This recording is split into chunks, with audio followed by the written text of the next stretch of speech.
Welcome back to Showdown. I'm Chris Kenny. I want to talk now about whether we're losing the touch for civil debate in Australia at the moment. We had Parliament shut down the other week because of a protest from people who are opposing the carbon tax. I'm joined now by Peter Madden, who led that protest. Thanks for joining us, Peter.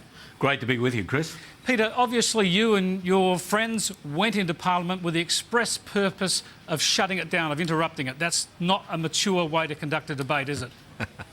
Well, I must say, number one, even though my name was the only name in the Herald and in the Australian and the Age associated with the protest, I deliberately did not take part in the protest because I plan to stand for public office again, as I have before.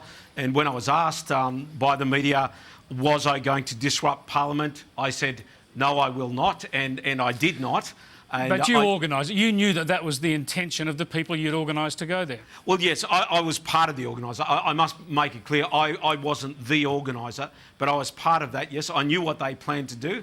I knew that they stood up to show their absolute passion because they felt that they're not being listened to by the Prime Minister. Yeah, well, they can show their passion without shutting down Parliament. Well, yeah, I suppose they can. But I don't necessarily agree with the modus operandi. But what I do understand is that... So you're saying it was wrong for the anti-carbon tax protesters to yell out and, in a choreographed way, force question time to stop 2 or 3 times? I think they made the point.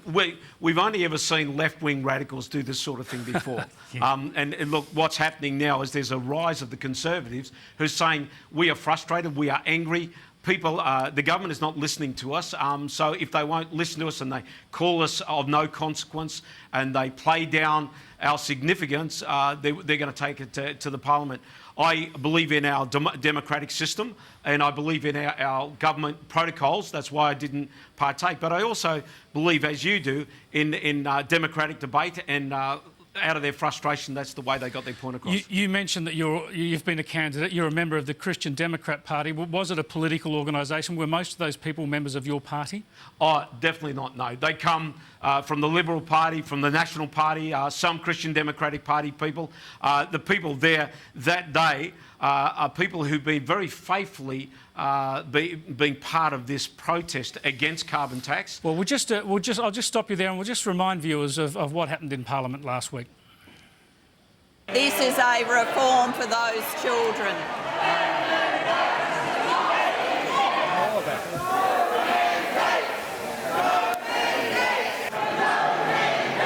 The attendants will take action to remove people from the galleries. No mandate. Democracy is dead. No mandate. Democracy is dead. I'm just a citizen that's fed up with this star-less, red-headed skank that's running this country. No carbon tax. She's a liar. You liar. She has no mandate. She lied, and we don't like what she does. Today is the death of our democracy. She is a come-out. Low lady. Democracy is dead. No mandate. Bloody lying skank, red-headed bitch. Peter, bitch, skank, scrag, you're not doing yourself any favours. I mean, it's just disgraceful to refer to the Prime Minister like that. Well, absolutely. You know, I took to task a man once before in a rally who had a sign that said, ditch the witch. And actually all the cameras crowded in on him because they wanted to focus on a very small element of radicals who are disrespecting the Prime Minister. And I made it very clear to him, this does not reflect what this rally is about. We are trying to do a respectful rally. We are trying to be honourable in this process. And she's not a witch, she's our Prime Minister. So I don't agree with those comments that have been made about our Prime Minister. I do just want to interrupt you there, and I want to show you a tweet. I don't know how many of your fellow protesters are on Twitter, but while they were interrupting Parliament, actually before they said those horrible things about the Prime Minister, one of the Labor Party MPs, Mike Kelly, who's actually a parliamentary secretary, sent out a tweet on Twitter which referred to the protesters as possibly brain dead and talked about, you know, dentures, obviously because of their age. How do you feel about Labor MPs ridiculing the protesters like that?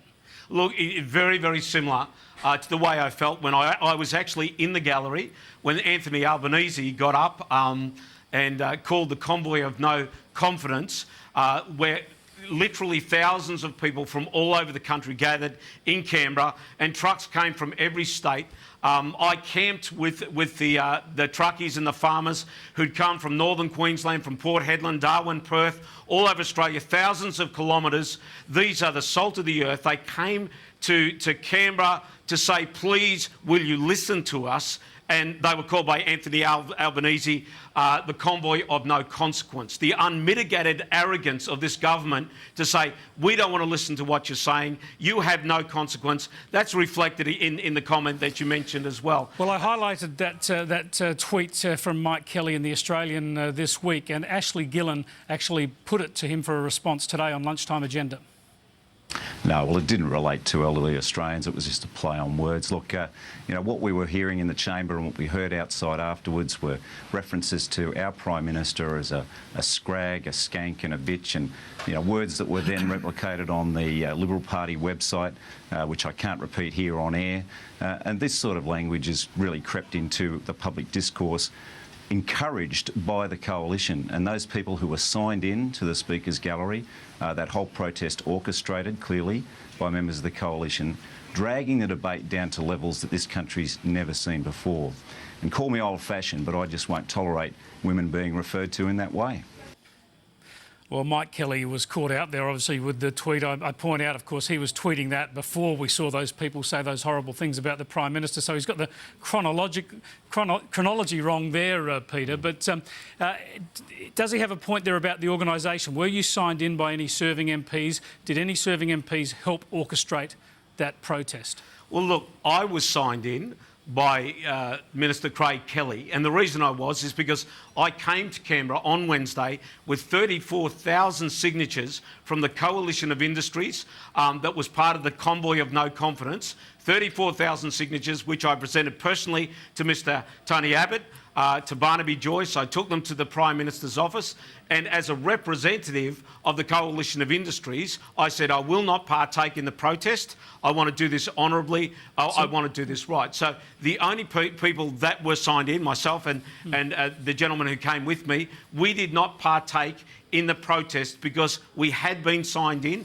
and because what we were doing there was representing a large body of industry across the nation. So there's no evidence that the Liberal Party was behind this protest at all. You've defended yourself here, and of course you've been called extremists and whatever else now because some people have obviously said things they never should have. I just want to remind viewers what happened in Australia in 1996. The worst riot ever seen in the national capital. With their first line of defence breached, police retreated inside the building and tried desperately to keep the protesters out. The crash at the doors got worse. The violence intensified. The number of arrests increased and police casualties escalated. 61 police were injured, including a policewoman with broken ribs. The threats from the mob grew louder. Prime Minister John Howard, their target. We're coming to get you, Johnny! We're coming to get you, Johnny! The mob used a goods trolley to try to jimmy the doors open, then a wooden plank, and eventually they succeeded. Protesters crowd-surfed like fans at a pop concert to get inside the Parliament House foyer. There was blood on the floors, a bloody handprint on a wall. When it was over, with 50 people arrested, the Prime Minister inspected the damage and personally thanked the battered and bruised police. It was organised by the ACTU. You can go to them. Obviously, it got out of hand. I regret anything that has occurred, but I certainly don't bear the responsibility for it. Thank you. It said it would govern for all of us, but it hates workers. It hates students. It hates Aboriginal people. It hates women who want to be in the workforce. Well, Peter, you've got to keep your people under control, but I think we can see from that for some of the Labor MPs and union officials to be calling your people extremists now is just slightly, ever so slightly, hypocritical. Thanks for joining us. Thanks for joining us, Peter. Thank you, Chris. And we'll be back with more Showdown in a moment. I'm going to be speaking with one of the sharpest political minds in the country.